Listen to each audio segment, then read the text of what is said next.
Dramático intento de desalojo en la comunidad Dios es Fiel. Pobladores que viven debajo del puente del Naranjo claman porque se les permita permanecer en su hogar a pesar del riesgo. Giro inesperado, juez a cargo de la diligencia suspendió el desalojo hasta que ambas partes se reúnan en una mesa técnica y luego se definirá el futuro de esta comunidad. Con la temporada de los sonpopos y con ella muchos adoptan la costumbre de preparar platillos con estos insectos. Nos trasladamos hasta San Raimundo para explorar esta tradición. Y una libra de sonpopos puede costar entre 150 y 200 quetzales en los mercados. Por algo en el Popol Vuh se refiere a este insecto como el caviar guatemalteco.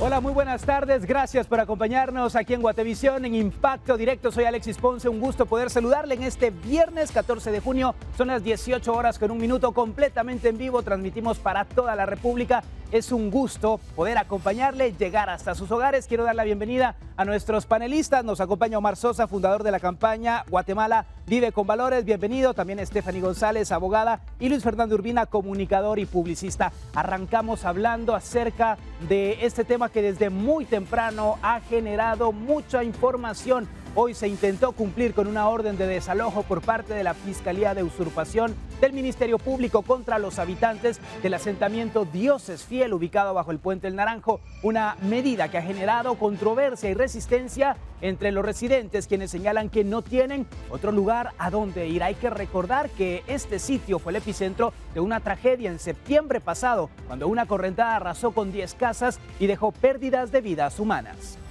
A solicitud del Ministerio Público se autorizó el desalojo de las personas que se encuentren dentro de la finca número 48, folio 48 del libro 2159 de Guatemala. Consideran que las personas que están en ese asentamiento pues corre riesgo su vida por los deslizamientos y por las...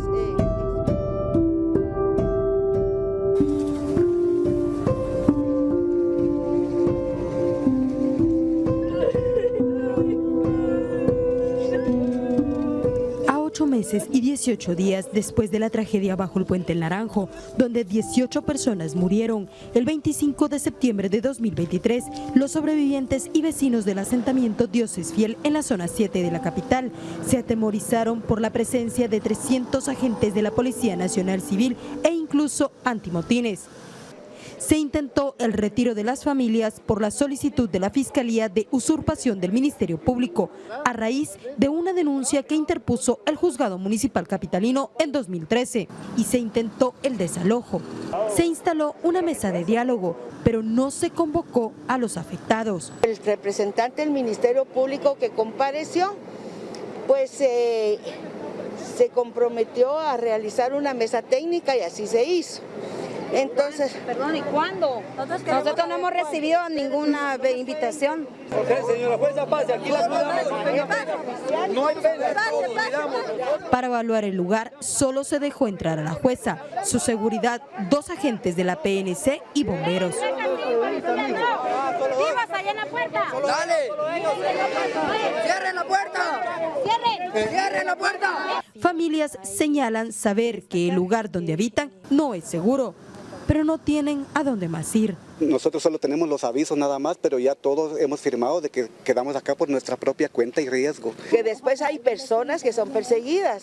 Por nuestra propia necesidad principalmente, ¿verdad? Porque no tenemos una vivienda digna, ¿verdad? Lamentablemente, nosotros apoyamos todo lo que ahora está pasando al venir y apoyar todo lo que el gobierno y la municipalidad hizo para quedar en el puesto que están, y así nos pagaron. Una de las grandes interrogantes que se hacen las 87 familias que viven bajo el Puente El Naranjo, un terreno propiedad del Estado, es saber a dónde se irían una vez se haga efectiva esta orden de desalojo, pese a las recomendaciones que realizó la Coordinadora Nacional para la Reducción de Desastres a la Municipalidad de Guatemala, donde les pide reubicar a las familias, quienes hasta el momento no han obtenido ninguna respuesta. Y de la municipalidad, lamentablemente, hace 4 días bajaron que querían notificarnos por las lluvias, dijeron. Desde la tragedia para acá no había bajado nadie. Actualmente el proceso de desalojo ha sido pausado temporalmente, mientras se llevan a cabo las negociaciones entre las autoridades y los residentes, quienes estarían solos, pues todas las entidades del Estado, incluso la de los derechos humanos, está de acuerdo en desalojarlos para evitar otra tragedia. Se tendría que realizar la diligencia principalmente por el tema del peligro que las personas están corriendo en este lugar que se conoce como asentamiento Dios es fiel. Porque si ellos hubiesen estado en la mesa técnica con el representante de derechos humanos que estuvo de acuerdo en el desalojo, la Procuraduría General de la Nación con Red, no creo que no estuvo el denunciante, llegaron a un acuerdo que sí era necesario el desalojo, es por eso que ellos vinieron acá. ¿Quién es el denunciante en este caso y desde hace cuánto viene la denuncia? De 2013 y es el Juzgado de Asuntos Municipales de la Ciudad de Guatemala. La tragedia de septiembre de 2023 dejó a muchas familias en una situación desesperada y la actual disputa sobre el desalojo subraya la necesidad de soluciones integrales y humanas. Con imágenes de Óscar Vázquez, reportó para Impacto Directo Andrea Domínguez.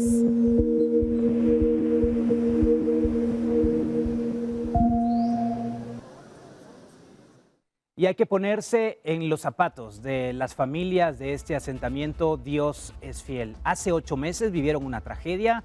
¿Por qué esperar hasta ahora para llevar a cabo este desalojo? ¿Era necesario, Omar, todo ese show mediático con el dispositivo de seguridad, tantos elementos de policía para desalojar a familias que necesitan un hogar digno?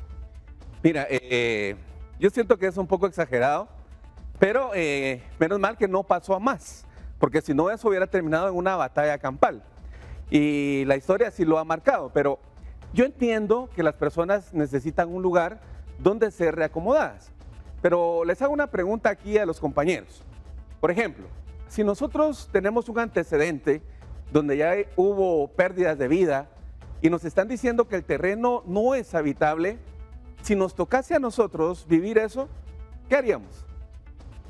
Depende de la circunstancia, porque si no tengo la capacidad económica, que es lo que sucede con muchas familias, ¿a dónde me voy a ir? ¿Qué harían ustedes? Respondiendo a la pregunta, yo la verdad buscaría algún otro lugar más seguro o le preguntaría a algún familiar si tiene la posibilidad de recibirme en su casa o por qué no pedirle ayuda en este caso del gobierno para que nos dé un lugar a todas las personas que estamos en este lugar que sí es altamente peligroso. Bueno, esto es bien preocupante porque al final, ¿qué podría hacer yo? Pues definitivamente lo primero para mí es resguardar mi vida. Por supuesto. Entonces creo que deberíamos de partir de ahí. Segundo, el motivo del desalojo es porque es un lugar de alto riesgo. Entonces claro, ya lo vimos, como, digamos, si vemos la topografía, vemos cómo las aguas caen hacia ese lugar, claro, y con la subida de las lluvias, pues obviamente se van a crecer. Sí, es un terreno inestable, lo sabemos, y esa parte la comprendo claramente, y estoy seguro que las personas de esta comunidad Dios es fiel saben que están corriendo riesgo, pero les ofrecieron ayuda y 8 meses después no ha llegado. Entonces el pedirle al gobierno o a alguna autoridad tampoco tiene ninguna función. No tiene ningún eco, pero es aquí donde yo quería llegar a ese punto. O sea, mira, por un lado está la verdad, ¿sí? Y la verdad nos dice que no nos dan ayuda, la verdad nos dice que el terreno es inhabitable, es inhóspito y muchas cosas más. Esa es la verdad. Pero como seres humanos muchas veces caemos en la necedad. Y cuando nosotros caemos en la necedad, prácticamente nos volvemos poco prudentes y poco cautos. Como decía el compañero, aquí lo más importante es la vida. Otro de los puntos más relevantes es de que me llama la atención de que las personas no han querido ser parte de la mesa de diálogo. Entonces recordemos que el diálogo conlleva la paz, pero también el diálogo conlleva la escucha activa y en aras de buscar una solución. Pero yo creo que no les habían informado a todos porque ahí estaban mencionando personas que vivían ahí que no les habían hecho mención de eso. No fueron convocados. Ajá, no fueron convocados. Y otra cosa que es bien importante es que tienes que entender de que ellos fueron manipulados, claro, durante la época electoral. Entonces la vecina lo dice claramente. Nosotros apoyamos al alcalde y apoyamos al gobierno. Entonces ella lo que esperaría es de que recibir algún tipo de apoyo. Esta es una finca que es estatal, no es privada. Entonces ellos teniendo la esperanza desde su punto de vista a que les pudieran legalizar algo, imagino. Sin embargo, no es el lugar adecuado y yo invitaría realmente a las autoridades y a los vecinos que logren encontrar un lugar a donde moverse. Así vamos a encontrar muchos lugares en la República de sitios que no son adecuados para la vivienda, pero ¿quién ha sido el culpable de que proliferen este tipo de asentamientos? Las autoridades, las empresas privadas que han instalado los servicios básicos, energía eléctrica, cable, internet y todo lo que podamos imaginar.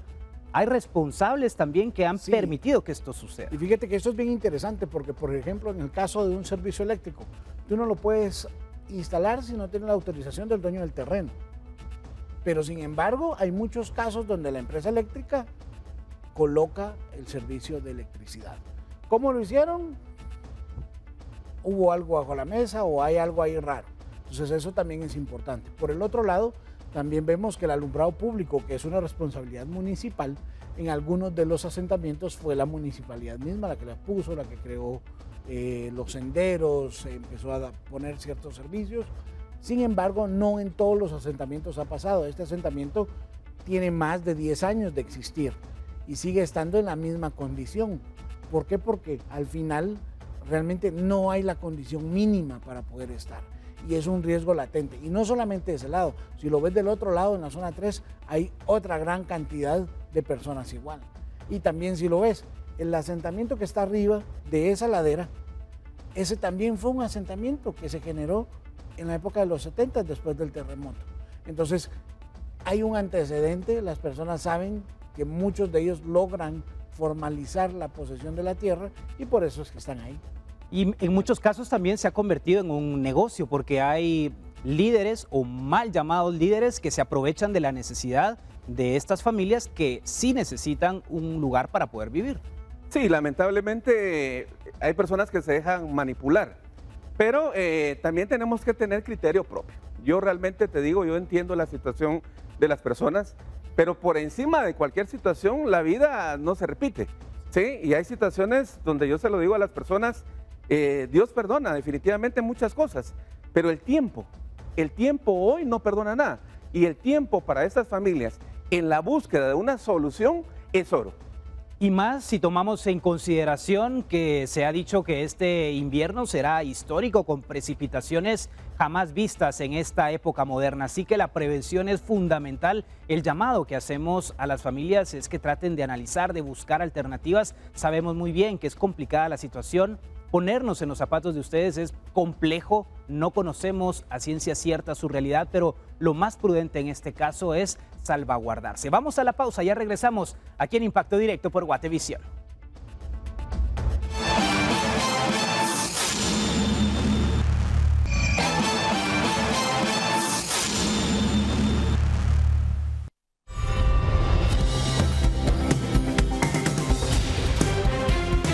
Y es momento de hablar de Guate Reporta gracias a la comunicación de nuestros televidentes al 4003-3859. Y hablemos de lo que ha sucedido ya que el 5 de julio del año 2023 las constantes lluvias causaron un derrumbe de grandes proporciones y un hundimiento entre los kilómetros 208 al 210. Esto en la carretera que de Quetzaltenango conduce a Huehuetenango. En ese entonces las autoridades retiraron las rocas y la tierra que tapó la carretera, pero el hundimiento hasta este viernes sigue dando de qué hablar. Nuestro televidente Walter nos compartió fotografías que muestran el hundimiento que sigue afectando este sector. El mensaje da cuenta que se ha formado una grieta que ya destruyó una pequeña construcción de bloc que obligó a las familias que viven cerca del área a abandonar sus casas. Según los vecinos de la zona afectada, en este lugar podría haber una falla tectónica que está causando la grieta.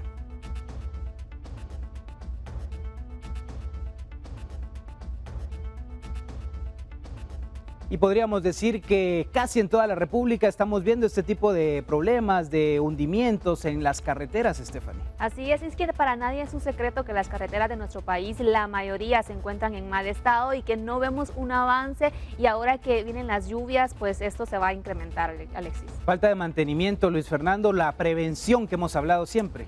Bueno, por un lado sí, la prevención ha sido uno de los principales retos de las autoridades históricamente. Ahora creo que es importante entender que si en este caso realmente hay una falla geológica en ese lugar, eso agrava la situación, porque aunque hagan reparaciones adecuadas de la forma adecuada, puede generarse un movimiento mucho más fuerte. Porque es un terreno inestable. Porque es un terreno inestable. Entonces yo pensaría que al final esa es una responsabilidad del INSIBUM y de las autoridades indicadas para determinar si efectivamente hay una falla geológica en el lugar y determinar el tipo de trabajo que se debe realizar. Y es una ruta importante, la conexión de Quetzaltenango a Huehuetenango. Omar, estamos hablando que de hacerse más grande este problema tendría complicaciones para las comunidades. Mira, yo tengo aproximadamente más o menos 20 años de viajar para Huehuetenango y sí te puedo decir que esa es una falla geológica, ¿sí? Si tú vas más o menos por el kilómetro 240, te vas a dar cuenta que hay una montaña que cada invierno se desploma por completo. A mí me ha tocado, ¿sí? Ahí sí que experiencia propia, salir prácticamente por la montaña para caer 2 horas a Quetzaltenango por puros compromisos laborales. Entonces, eso es de todos los años. Lo triste es que no haya una prevención y que se pueda tener un plan de contingencias ante cada invierno que cada vez es mucho más fuerte. Y las complicaciones viales, el tiempo que uno pierde, Jairón, en el tránsito. Esa carretera, especialmente ese tramo, Quetzaltenango, Huehuetenango, lo maquillan y lo maquillan con corrupción, porque nosotros hicimos una vez una prueba al principio entre Quetzaltenango y San Francisco el Alto, el grosor del asfalto es así. Ya por ahí por el 240 ya es como así, ¿verdad? Y así, y vuelve a llegar a Huehue y se vuelve a engrosar. O sea, se roban el dinero entre tramo y tramo. Lo diluyen. Abandonadísimo el tramo. Y no te digo de Huehue para la frontera. Yo fui a hacer un show una vez a Cacaltenango, y conté como 233 túmulos. Cuando me subo al escenario les digo, con todo el asfalto que usaron para hacer túmulos hubieran asfaltado la carretera otra vez. Yo creo que es la carretera más abandonada y es una de las principales, la Interamericana. Claro, la conexión al occidente de nuestro país, y si seguimos sumando y hablando de las complicaciones, porque ya sabemos lo que se está viviendo también en la conexión al Pacífico. Vamos a la pausa, pero al regresar estaremos hablando de unos insectos que recientemente nos han visitado en el territorio nacional. Ya volvemos.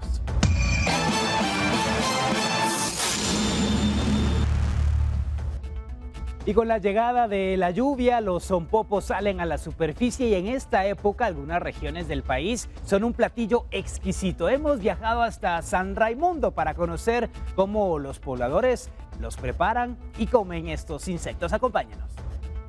Con el inicio de la lluvia llegaron los zompopos o chequenes, uno de los platillos tradicionales en nuestro país, y hoy le vamos a mostrar cómo es que se preparan acá en San Raimundo.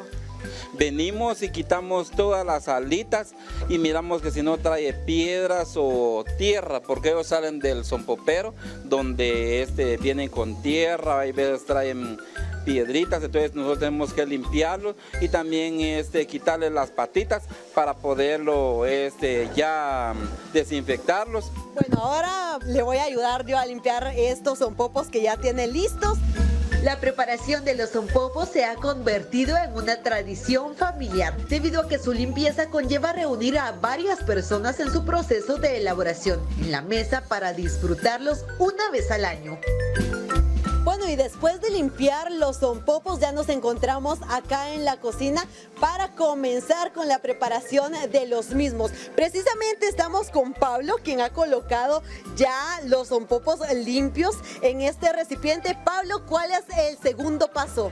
Pues ahorita ya lo agregamos en este bol, ahorita vamos a echar los ingredientes principales, ya que la sazón lo pongo yo. Entonces, limón y también sin faltar, pues aquí le agregamos sal a su gusto.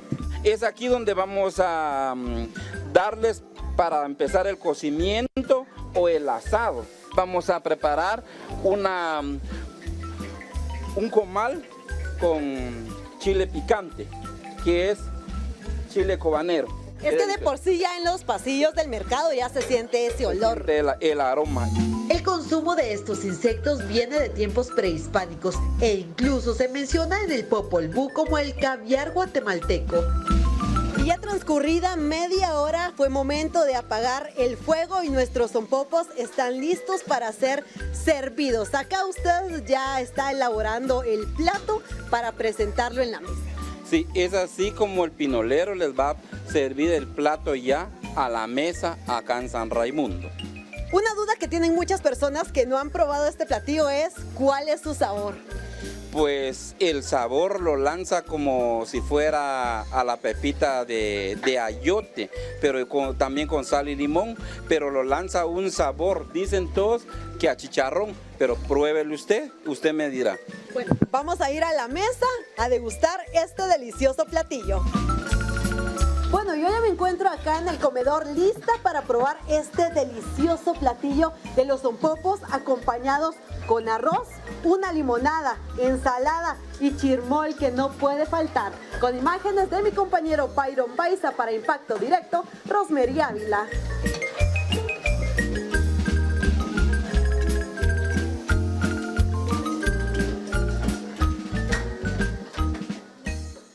Se le abrió el apetito, se le antojan los sonpopos, el caviar guatemalteco. Yo quiero preguntarles a los cuatro, ¿ya han probado sonpopos? Yo mi experiencia con los sonpopos es que los ponía a pelear. Exacto. Hasta ahí. Eso. Ajá. Y los guardaba en bolsas plásticas y en la escuela era ponerlos a pelear. Y el que ganaba se quedaba con el otro. Sí. Omar, ¿has consumido sonpopos? Mira, no he consumido, pero como ya lo dice Jairo, la emoción era ponerlos a pelear, esa es la realidad. Sí.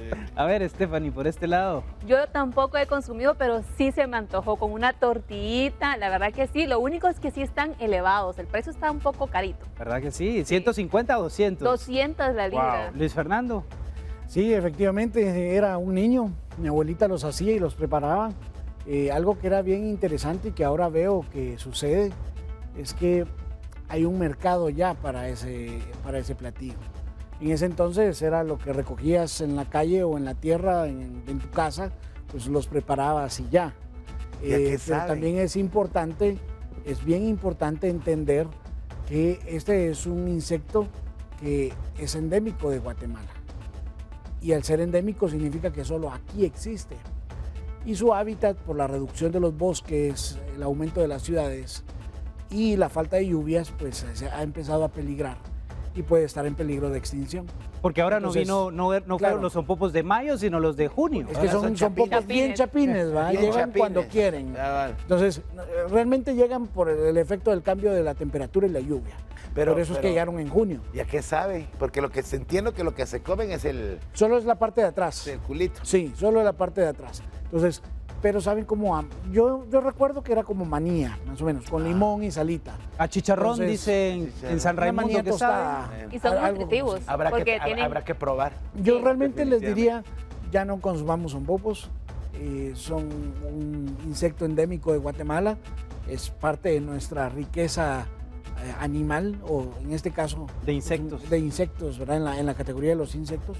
Entonces creería que debemos de tratar de protegerlo y tenerlo siempre. Todos nos preguntamos, ¿no han venido los sonpopos? Es parte de nuestra idiosincrasia hablar de ellos y sería muy triste que un día dijeran ya no hay sonpopos. Y hablábamos del precio también, 150 a 200 la libra. ¿Lo creen ustedes justo o no? Un poco elevado, te digo, la verdad, un poco elevado. Mejor compramos 3 libras de carnitas o 2 chicharrón. Libras. Mejor una libra de carnitas y lo demás vamos a... Después de aquí vamos a comprar. Ya que va perdiendo Guates. A terminar de ver el partido. No, lo que sí es de que yo lo que nunca me he explicado del sonpopo es, nacen en mayo y después que se mueren. Lo que pasa es que ellos ponen sus huevos bajo la tierra y su reloj biológico y las temperaturas y las lluvias hacen que estén a su punto de eclosionar nuevamente un año después. Pero la mayoría de construcciones ahora, el que haya cemento, lo mencionaba Luis Fernando, que no tengan esa posibilidad de estar en su hábitat, que es la tierra, ha generado que ya no los veamos frecuentemente. Lo que sí es que son muy nutritivos porque tienen mucha proteína y varias vitaminas también. Sí, la verdad es que los insectos tienen algunas ventajas, pero sin embargo hay una tendencia que busca reducir el consumo de carne y aumentar el consumo de insectos.